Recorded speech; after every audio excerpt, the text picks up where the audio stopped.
Genesis chapter 31. Jacob heard that Laban's sons were saying, "Jacob has taken everything our father owned, and has gained all this wealth from what belonged to our father." And Jacob noticed that Laban's attitude toward him was not what it had been. Then the Lord said to Jacob, "Go back to the land of your fathers and to your relatives, and I will be with you." So Jacob sent word to Rachel and Leah to come out to the fields where his flocks were. He said to them, "I see that your father's attitude towards me is not what it was before, but the God of my father has been with me. You know that I've worked for your father with all my strength, yet your father has cheated me by changing my wages 10 times. However, God has not allowed him to harm me. If he said, 'The speckled ones will be your wages,' then all the flocks gave birth to speckled young.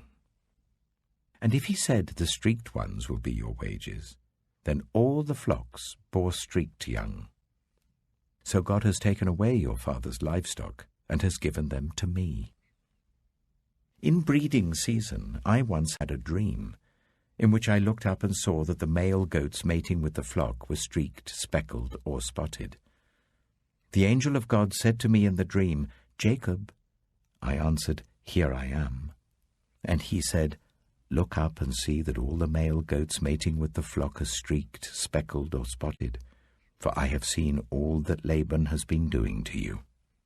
I am the God of Bethel, where you anointed a pillar and where you made a vow to me. Now leave this land at once and go back to your native land.' Then Rachel and Leah replied, 'Do we still have any share in the inheritance of our father's estate? Does he not regard us as foreigners? Not only has he sold us, but he has used up what was paid for us. Surely all the wealth that God took away from our father belongs to us and our children. So do whatever God has told you.' Then Jacob put his children and his wives on camels, and he drove all his livestock ahead of him along with all the goods he had accumulated in Paddan Aram, to go to his father Isaac in the land of Canaan. When Laban had gone to shear his sheep, Rachel stole her father's household gods. Moreover, Jacob deceived Laban the Aramean by not telling him he was running away. So he fled with all he had, crossed the Euphrates River, and headed for the hill country of Gilead. On the 3rd day, Laban was told that Jacob had fled. Taking his relatives with him, he pursued Jacob for 7 days and caught up with him in the hill country of Gilead. Then God came to Laban the Aramean in a dream at night and said to him, 'Be careful not to say anything to Jacob, either good or bad.' Jacob had pitched his tent in the hill country of Gilead when Laban overtook him, and Laban and his relatives camped there too. Then Laban said to Jacob, 'What have you done? You've deceived me, and you've carried off my daughters like captives in war. Why did you run off secretly and deceive me? Why didn't you tell me, so I could send you away with joy and singing to the music of tambourines and harps? You didn't even let me kiss my grandchildren and my daughters goodbye. You've done a foolish thing. I have the power to harm you. But last night the God of your father said to me, 'Be careful not to say anything to Jacob, either good or bad.' Now you have gone off because you long to return to your father's household. But why did you steal my gods?" Jacob answered Laban, "I was afraid, because I thought you would take your daughters away from me by force. But if you find anyone who has your gods, that person shall not live. In the presence of our relatives, see for yourself whether there is anything of yours here with me, and if so, take it." Now Jacob did not know that Rachel had stolen the gods. So Laban went into Jacob's tent, and into Leah's tent, and into the tent of the 2 female servants, but he found nothing. After he came out of Leah's tent, he entered Rachel's tent. Now Rachel had taken the household gods and put them inside her camel's saddle and was sitting on them. Laban searched through everything in the tent, but found nothing. Rachel said to her father, "Don't be angry, my lord, that I cannot stand up in your presence. I'm having my period." So he searched, but could not find the household gods. Jacob was angry and took Laban to task. "What is my crime?" he asked Laban. "How have I wronged you that you hunt me down? Now that you have searched through all my goods, what have you found that belongs to your household? Put it here in front of your relatives and mine, and let them judge between the two of us. I have been with you for 20 years now. Your sheep and goats have not miscarried, nor have I eaten rams from your flocks. I did not bring you animals torn by wild beasts. I bore the loss myself. And you demanded payment from me for whatever was stolen by day or night. This was my situation. The heat consumed me in the daytime and the cold at night, and sleep fled from my eyes. It was like this for the 20 years I was in your household. I worked for you 14 years for your 2 daughters and 6 years for your flocks, and you changed my wages 10 times. If the God of my father, the God of Abraham, and the fear of Isaac had not been with me, you would surely have sent me away empty-handed. But God has seen my hardship and the toil of my hands, and last night he rebuked you." Laban answered Jacob, "The women are my daughters, the children are my children, and the flocks are my flocks. All you see is mine. Yet what can I do today about these daughters of mine, or about the children they have borne?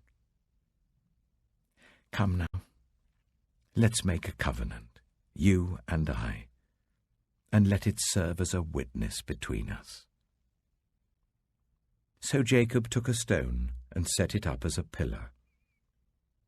He said to his relatives, "Gather some stones." So they took stones and piled them in a heap, and they ate there by the heap. Laban called it Jiga-Sehadutha, and Jacob called it Gilead. Laban said, "This heap is a witness between you and me today." That is why it was called Gilead. It was also called Mizpah, because he said, "May the Lord keep watch between you and me when we are away from each other. If you ill-treat my daughters, or if you take any wives besides my daughters, even though no one is with us, remember that God is a witness between you and me." Laban also said to Jacob, "Here is this heap, and here is the pillar I have set up between you and me. This heap is a witness, and this pillar is a witness, that I will not go past this heap to your side to harm you, and that you will not go past this heap and pillar to my side to harm me. May the God of Abraham and the God of Nahor, the God of their father, judge between us." So Jacob took an oath in the name of the fear of his father Isaac. He offered a sacrifice there in the hill country and invited his relatives to a meal.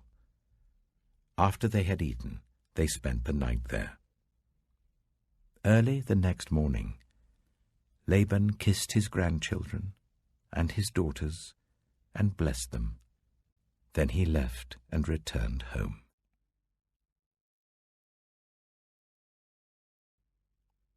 Genesis chapter 32. Jacob also went on his way, and the angels of God met him. When Jacob saw them, he said, "This is the camp of God." So he named that place Mahanaim. Jacob sent messengers ahead of him to his brother Esau in the land of Seir, the country of Edom. He instructed them, "This is what you are to say to my lord Esau. Your servant Jacob says, I have been staying with Laban and have remained there till now. I have cattle and donkeys, sheep and goats, male and female servants. Now I am sending this message to my lord, that I may find favor in your eyes.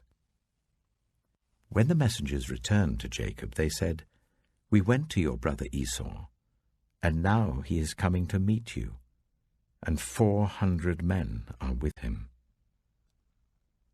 In great fear and distress, Jacob divided the people who were with him into 2 groups, and the flocks and herds and camels as well. He thought, if Esau comes and attacks one group, the group that is left may escape. Then Jacob prayed, "O God of my father Abraham, God of my father Isaac, Lord, you who said to me, 'Go back to your country and your relatives, and I will make you prosper.' I am unworthy of all the kindness and faithfulness you have shown your servant.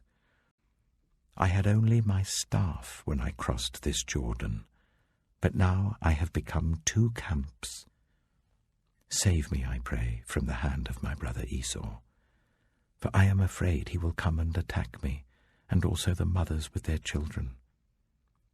But you have said, 'I will surely make you prosper, and will make your descendants like the sand of the sea, which cannot be counted.'"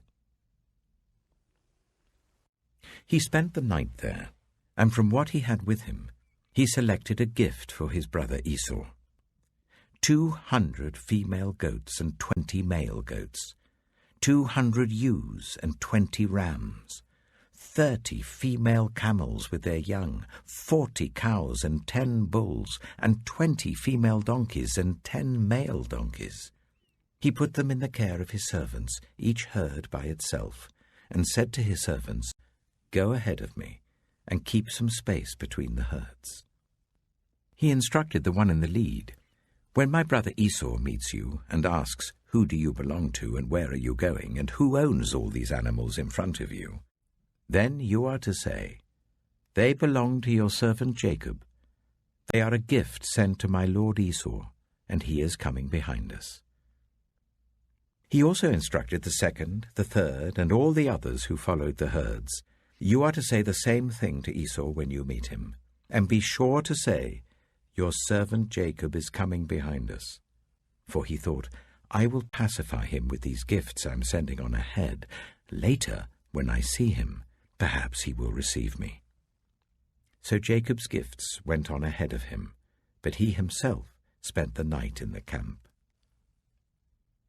That night Jacob got up and took his 2 wives, his 2 female servants, and his 11 sons, and crossed the ford of the Jabbok. After he had sent them across the stream, he sent over all his possessions. So Jacob was left alone, and a man wrestled with him till daybreak. When the man saw that he could not overpower him, he touched the socket of Jacob's hip, so that his hip was wrenched as he wrestled with the man. Then the man said, "Let me go, for it is daybreak." But Jacob replied, "I will not let you go, unless you bless me." The man asked him, "What is your name?" "Jacob," he answered. Then the man said, "Your name will no longer be Jacob, but Israel, because you have struggled with God and with humans and have overcome." Jacob said, "Please tell me your name." But he replied, "Why do you ask my name?" Then he blessed him there.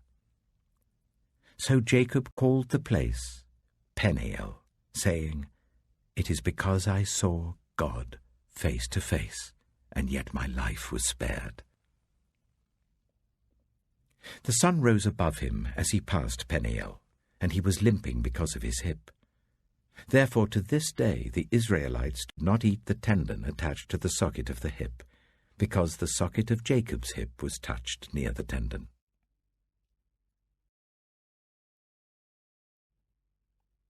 Genesis chapter 33.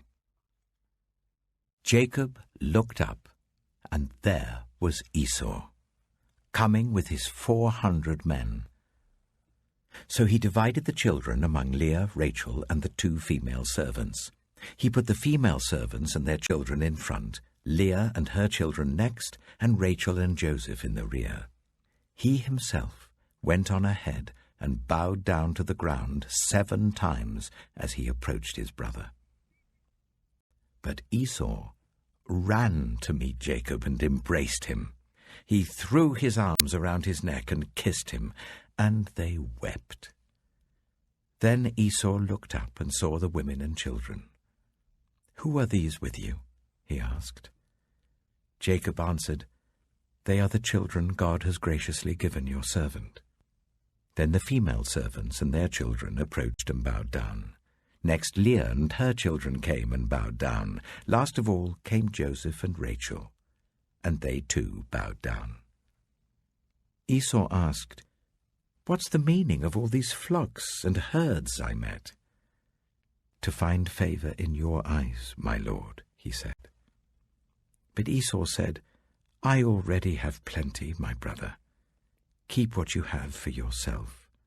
"No, please," said Jacob. "If I have found favor in your eyes, accept this gift from me. For to see your face is like seeing the face of God now that you have received me favorably. Please accept the present that was brought to you, for God has been gracious to me, and I have all I need." And because Jacob insisted, Esau accepted it. Then Esau said, "Let us be on our way. I'll accompany you." But Jacob said to him, "My Lord knows that the children are tender, and that I must care for the ewes and cows that are nursing their young. If they are driven hard just one day, all the animals will die. So let my Lord go on ahead of his servant while I move along slowly at the pace of the flocks and herds before me, and the pace of the children, until I come to my Lord in Seir." Esau said, "Then let me leave some of my men with you." "But why do that?" Jacob asked. "Just let me find favor in the eyes of my Lord." So that day Esau started on his way back to Seir.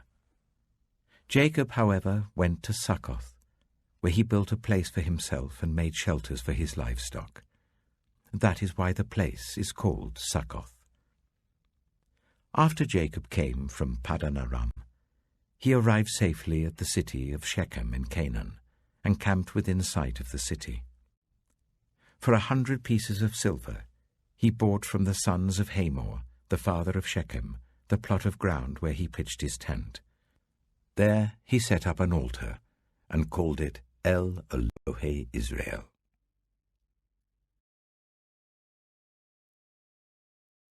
Matthew chapter 9. Jesus stepped into a boat, crossed over, and came to his own town. Some men brought to him a paralyzed man lying on a mat. When Jesus saw their faith, he said to the man, "Take heart, son, your sins are forgiven." At this, some of the teachers of the law said to themselves, "This fellow is blaspheming." Knowing their thoughts, Jesus said, "Why do you entertain evil thoughts in your hearts? Which is easier, to say, 'Your sins are forgiven,' or to say, 'Get up and walk'? But I want you to know that the Son of Man has authority on earth to forgive sins." So he said to the paralyzed man, "Get up, take your mat, and go home." Then the man got up and went home. When the crowd saw this, they were filled with awe, and they praised God, who had given such authority to man. As Jesus went on from there, he saw a man named Matthew sitting at the tax collector's booth. "Follow me," he told him, and Matthew got up and followed him. While Jesus was having dinner at Matthew's house, many tax collectors and sinners came and ate with him and his disciples. When the Pharisees saw this, they asked his disciples, "Why does your teacher eat with tax collectors and sinners?" On hearing this, Jesus said, "It is not the healthy who need a doctor, but those who are ill. But go and learn what this means. I desire mercy, not sacrifice. For I have not come to call the righteous, but sinners." Then John's disciples came and asked him, "How is it that we and the Pharisees fast often, but your disciples do not fast?" Jesus answered, "How can the guests of the bridegroom mourn while he is with them? The time will come when the bridegroom will be taken from them. Then they will fast. No one sews a patch of unshrunk cloth on an old garment, for the patch will pull away from the garment, making the tear worse. Neither do people pour new wine into old wineskins. If they do, the skins will burst. The wine will run out, and the wineskins will be ruined. No, they pour new wine into new wineskins, and both are preserved." While he was saying this, a synagogue leader came and knelt before him and said, "My daughter has just died, but come and put your hand on her, and she will live." Jesus got up and went with him, and so did his disciples. Just then, a woman who had been subject to bleeding for 12 years came up behind him and touched the edge of his cloak. She said to herself, "If I only touch his cloak, I will be healed." Jesus turned and saw her. "Take heart, daughter," he said. "Your faith has healed you." And the woman was healed at that moment. When Jesus entered the synagogue leader's house and saw the noisy crowd and the people playing pipes, he said, "Go away. The girl is not dead, but asleep." But they laughed at him. After the crowd had been put outside, he went in and took the girl by the hand, and she got up. News of this spread through all that region. As Jesus went on from there, 2 blind men followed him, calling out, "Have mercy on us, Son of David." When he had gone indoors, the blind men came to him, and he asked them, "Do you believe I'm able to do this?" "Yes, Lord," they replied. Then he touched their eyes and said, "According to your faith, let it be done to you." And their sight was restored. Jesus warned them sternly, "See that no one knows about this." But they went out and spread the news about him all over that region. While they were going out, a man who was demon-possessed and could not talk was brought to Jesus. And when the demon was driven out, the man who had been mute spoke. The crowd was amazed and said, "Nothing like this has ever been seen in Israel." But the Pharisees said, "It is by the prince of demons that he drives out demons." Jesus went through all the towns and villages, teaching in their synagogues, proclaiming the good news of the kingdom, and healing every disease and illness. When he saw the crowds, he had compassion on them, because they were harassed and helpless, like sheep without a shepherd. Then he said to his disciples, "The harvest is plentiful, but the workers are few. Ask the Lord of the harvest, therefore, to send out workers into his harvest field."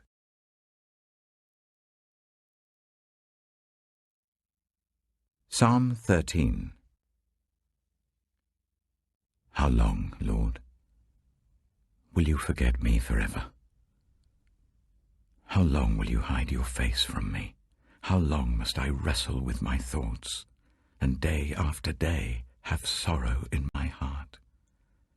How long will my enemy triumph over me? Look on me and answer, Lord my God. Give light to my eyes, or I will sleep in death, and my enemy will say, I have overcome him, and my foes will rejoice when I fall. But I trust in your unfailing love. My heart rejoices in your salvation. I will sing the Lord's praise, for he has been good to me.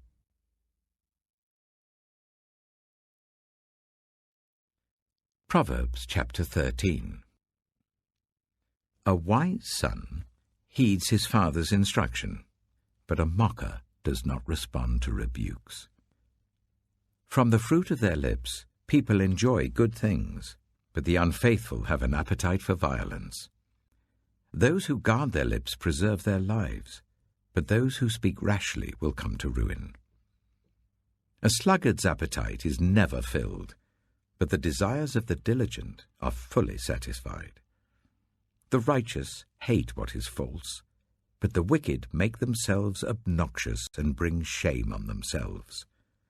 Righteousness guards the person of integrity, but wickedness overthrows the sinner. One person pretends to be rich, yet has nothing. Another pretends to be poor, yet has great wealth. A person's riches may ransom their life, but the poor cannot respond to threatening rebukes. The light of the righteous shines brightly, but the lamp of the wicked is snuffed out. Where there is strife, there is pride, but wisdom is found in those who take advice.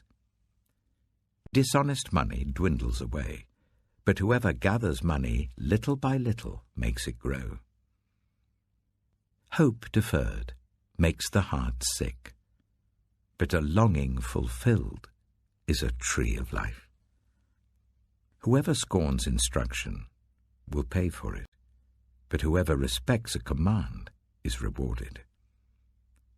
The teaching of the wise is a fountain of life, turning a person from the snares of death. Good judgment wins favor, but the way of the unfaithful leads to their destruction. All who are prudent act with knowledge, but fools expose their folly. A wicked messenger falls into trouble, but a trustworthy envoy brings healing. Whoever disregards discipline comes to poverty and shame, but whoever heeds correction is honored. A longing fulfilled is sweet to the soul, but fools detest turning from evil. Walk with the wise and become wise, for a companion of fools suffers harm. Trouble pursues the sinner, but the righteous are rewarded with good things. A good person leaves an inheritance for their children's children, but a sinner's wealth is stored up for the righteous.